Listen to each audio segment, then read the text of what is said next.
Put your helmets on. Your safety is important to us. Ship passengers bound for the southern Gulf Islands will board the vessel by way of the main car deck. At berth number... Camping and kids going crazy and the booze all over the place and stuff. Probably one of the things for the adults and craft beer and all the local wineries and all that kind of stuff.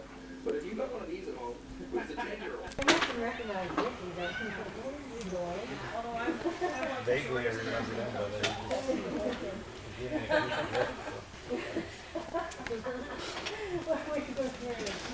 nice work on your truck there. Oh, geez, that one's been fun. Right off.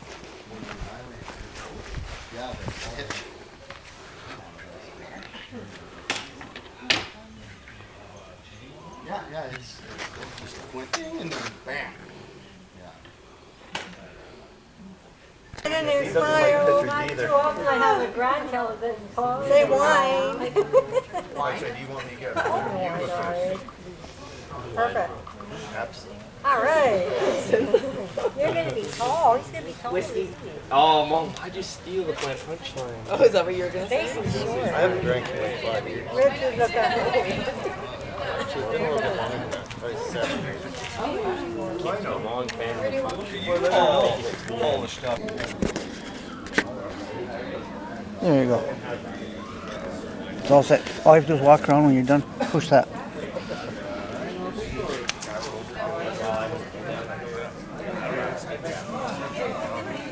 It's recording now? Yes.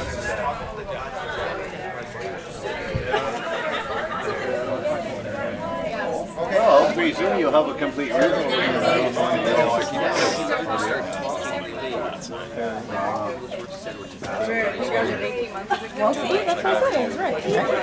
Hey, Alan. Oh, where is that camcorder? I left my Say camera. some really terrible things right now, so it's on. We're starting. Okay. That's special and important. Celebrate his life and echo his adventurous spirit. Love every moment of life and share that love with those that meant the most to you, just like he did. Be brave, loyal, and caring, just as he was, to his closest friends. Thank God for the memories and the years of friendships that he gave to you. This is a time to celebrate. Let us be glad we got to be a part of his life, and be glad and happy that he got to be a part of our lives. Let us be excited about our future and how he played a hand in all of us. Reach into our hearts and our souls to find Rod McGeachie there and bring him out and rejoice alongside of you. Sing like he would sing. He was always a singer. I remember he sung at your guys' wedding there. I always wondered where the singing came from, where the musical side came from in our family, but now we know. We've known for quite some time. Now we are gathered together. Let us try and remember through Rod that although Rod is gone, he lived, and that his life gave us memories too beautiful to forget. It's been some time since I've seen so many of my family members in one place at a time, and it makes me happy to see everybody coming out. If anything I took from my grandfather's legacy is that family is everything, so I'm sure he's smiling down on us right now. What my grandfather taught me wasn't something that was known to me as a learning lesson from him at the time, but I look back and reflect on it, on the man he was. I have to take notice on the man who he helped me become. I only wish to mirror half of my grandfather's love that he has for his children, and that would be enough for a lifetime.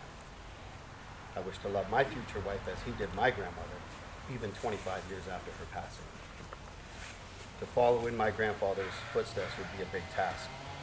He lived a life that impacted on so many lives and young men, and it doesn't go unnoticed. He casts a very big shadow. I will remember my grandfather as a man I admire and aspire to be like. And I encourage anybody to come up here and tell any part of your story or anything, any memory that you have of him, whether sad, whether happy, anything. let's all just share our happy moments with my grandfather and Rod McGeachie. If anybody wants to take the floor, I'll give you time.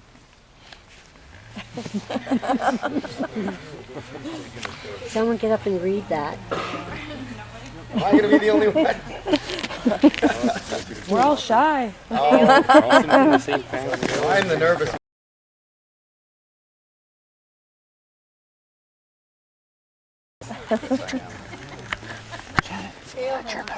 Dale has something? Anybody, anything, your fondest memory of the man. I know he did a lot of things in his lifetime. I might need my glasses for this. Yeah, you need them. The Boy Scouts. He's done so much for this community. Every community he's ever lived in, he played a big part in and touched a lot of lives. Yeah. That's what She's gonna go up there. She's gonna go up. that's all you. She's Just gonna go 2 up. cents from the back.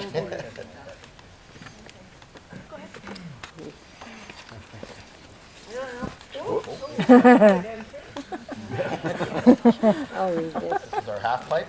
This is our stage. I'm gonna take a seat, but Whoever's last on there has to speak. Don't go too far away, just a short one. We haven't known Rodney very long, but since we did, he was a part of our life. We used to go out when he was at Rodney, and there he was, always learning from day one, with a big smile, this beautiful big smile. And often he would greet us with this big voice of his. He would move out. It was beautiful. We always enjoyed those visits.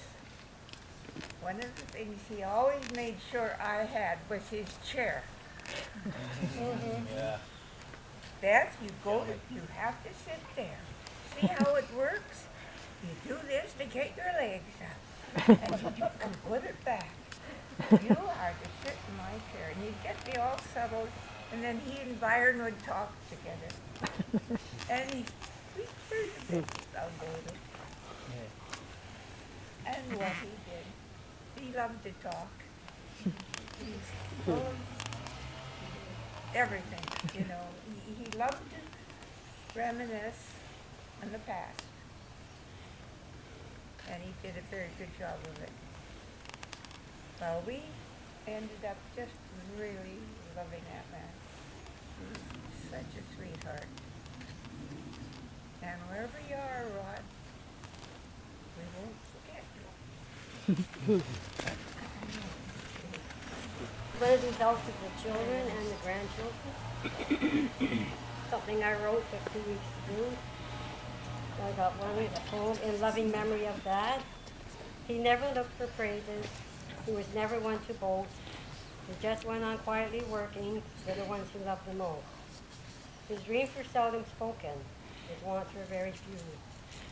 And most of the time his worries went unspoken too. He was there, a firm foundation, through all our storms of life, a sturdy hand to hold on to in times of stress and strife. A true friend we could turn to when times were good or bad, one of our greatest blessings, the man that we called Dad.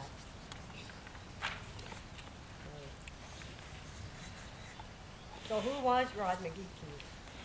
He was my dad. Born on September 27, 1922 in New Westminster, British Columbia, during times that were tight and money was sometimes hard to come by for many families. He was the son of John McGeachie of Glasgow, Scotland, and Ellen Duffy McGeachie of Liverpool, England. Dad was the youngest of 4 children. In 1922, my grandparents, John and Ellen McGeachie, moved to Burnaby, BC, first living on Formby Street near Douglas Road, on the edge of East Burnaby. Their house was an unfinished shell with an outhouse at the rear. So we're lucky. This is where Dad and his older brothers, John, known as Jack, and Thomas, known as Tom, and his sister Mary, Florence, known as Florence, spent the years before moving back to New Westminster. As Dad grew up alongside his siblings, the surrounding areas provided them with many activities and some marvelous treats, such as blackberries and huckleberries, which grew in abundance in the season. When he was older, Dad would help to pick buckets of berries, which Grandma Ellen would convert into delicious pies and jams. Life was not easy for Dad's family. Their shiplap and tar paper house never seemed to get finished, principally because with the growing family, Grandpa John's money never seemed to stretch beyond the basic necessities. Winters were especially uncomfortable. At night, my grandmother Ellen would have to pile her children's beds high with everything she could find to cover them. When everyone woke up in the morning, the stove would be out, the nails in the walls would be covered with ice, and Grandpa John's false teeth that were kept in a cup of water beside the bed would be frozen solidly in a cup of ice. It was my Uncle Jack's responsibility as the oldest to keep a good supply of firewood handy to heat the house. This was especially important when Grandma had her baking days, where she made fat loaves of bread and dozens of sticky buns, cinnamon buns. The only part of her baking days that my Uncle Jack didn't like was when he had to fetch the fresh eggs from the dirt floor basement. Being the oldest, he had this chore. You see, with no refrigeration, the only way to keep fresh eggs was to store them in troughs of water in a glass, a cold and slimy substance which imparted a most unpleasant sensation when hands were plunged into it. Dad attended Edmund Street School while he lived in Burnaby. This was a big gray two-story wooden building on the land that is now the school's playing field. Favorite games at recess, lunchtime, before and after school were things like marbles, anti-over, and kick the can of nobbies, which I don't know what they is. Another fun thing that the children did was to roll wood or metal hoops, which the children guided with a short stick. A good incentive to get to school on time was that the Burnaby Municipal Police, who were dedicated and well-liked men, patrolled their beat on foot, and if they found a student who was not in class during school hours, they made it their business to find out why. It was these childhood experiences that helped to shape Dad's character into the young man and then the adult that he became. Dad once owned a jewelry and watch repair shop, Roderick's Jewelers, which was located at 928 12th Street in New Westminster. He was always very fond of relating to us kids the story about how he first learned how to repair a watch. He explained how he had removed the back cover off of a watch, and all the tiny pieces they sprang out and landed all over the floor. Of course, there was nothing else to do but locate all the pieces, put them back together, and hope the watch worked again. Dad never forgot this learning experience. When World War II broke out, Dad left his store and enlisted on Tuesday, October 6, 1942, in Vancouver, British Columbia. He joined up with the Canadian Infantry Corps and was with the Queen's Own Rifles when they landed on Juno Beach on D-Day. The only thing about this day that Dad would talk about for a long time was that the seas were very rough and the soldiers had a hard time getting to the beach from the barges. And he also mentioned that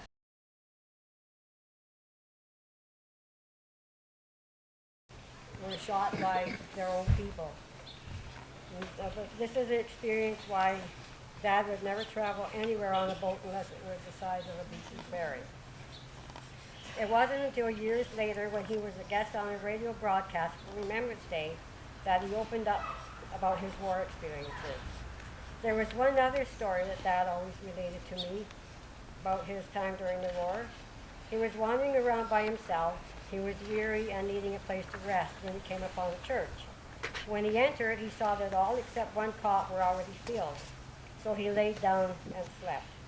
The next day when he woke up to better light, he discovered to his dismay that all the cots held the bodies of soldiers who were killed in action. Of course, Dad was a bit unnerved to think that while he had slept, he could have been mistaken for one of the deceased soldiers. Dad served 9 months in Canada and 32 months overseas, including 17 and a half months in Northwest Europe. He was discharged on demobilization in Vancouver, BC on Wednesday, March 6, 1946. It was awarded the usual decorations for service: the CVSM and class, the 1939-1945 Star, the France and Germany Star, the Defense Medal, and the War Medal. Dad returned to his jewelry and watch repair shop after the war. He also picked up again with the Boy Scouts of Canada. It was during this time that Dad met Mom, 19-year-old Ivy Ada Alden. She had come to Canada as a sea evacuee from Norwich, England, when the war began. Mom was a dancer and very often won awards that she wanted to have engraved, so she took them into Dad's store. They were also acquainted due to her involvement with Girl Guides. This gave them a common bound, as Dad himself was active in the Boy Scouts, at the time serving as Assistant Scoutmaster for the 4th Burnaby Group. He had been doing so for 2 years prior to his enlistment into the Army. He soon became the District Scoutmaster. I have a letter dated May 13, 1948, that Dad had to write to Miss Alden, an apology for a mix-up in the hall arrangements he had made for one of her Girl Guide meetings. The hall she had held her meetings in had been sanded and varnished, and he had assured her that it would be ready for her Tuesday evening. And of course it wasn't. It wasn't until about half an hour before she was due to arrive that he was informed that the hall was indeed not ready. Dad quickly made other arrangements for Mom, but the young boy who was to deliver the message didn't do it on time. Well, Mom just decided to have the meeting outside on the lawn because it was a very pleasant evening. It was only 2 months later, things must have gone really well. It was only 2 months later that Dad and Mom became engaged. It was Thursday, July 1st, 1948, which was a leap year, that he asked Mom to marry him. They were in a green Chev, and it was 10:30 at night, and they were parked in front of 333 Pine Street in New Westminster. Dad gave Mom her diamond ring on July 3rd, 1948. They were married on June 30th, 1949, at St. Peter's Church in New Westminster. All the marriage documents stated that they were married in St. Francis de Sales Church in Burnaby. But because of wet paint this time, Dad didn't have to apologize for that one. The minister just moved the whole wedding, and they all moved to New Westminster and held the ceremony there. After a honeymoon in Victoria, Dad and Mom moved into their first home located in New Westminster. Later they moved to Kamloops, BC, where my 2 sisters and I were born. Later they moved back to the BC coast, where my brother Colin was born in Abbotsford. Eventually, Dad moved our family to Edmonton, Alberta, where they bought a house. Dad was still very involved in the scouting movement.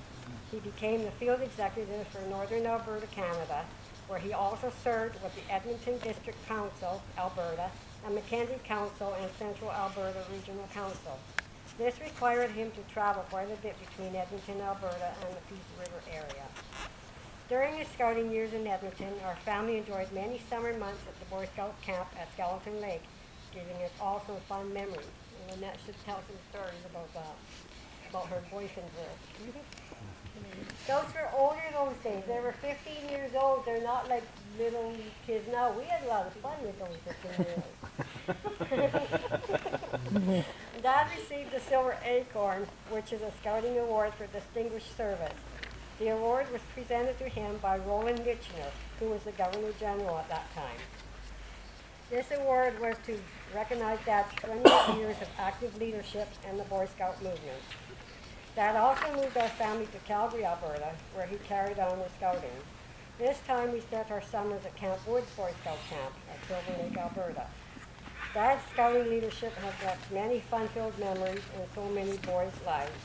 And I have to tell you this, Dad was having his bathroom refinished, and he called in a repairman to do all the repairs like around the bathtub. And the contractor says, he recognized the name McGeachie, and he said, "Are you the Rod McGeachie that set those live chickens out in camp, and us boys had to go and find them and fuck them and cook them for dinner?" And I goes, "Yeah." So he remembered all that time. about those chickens. Dad brought them home one day. They were left at the scout office in a box. So Dad brought them home. So we had live chickens in our basement for a while in kind of a pen. I know we cooked one. I think that was in Calgary. No, it was probably Edmonton. And Mom's like, what are you going to do with these chickens? So he got the great idea to take them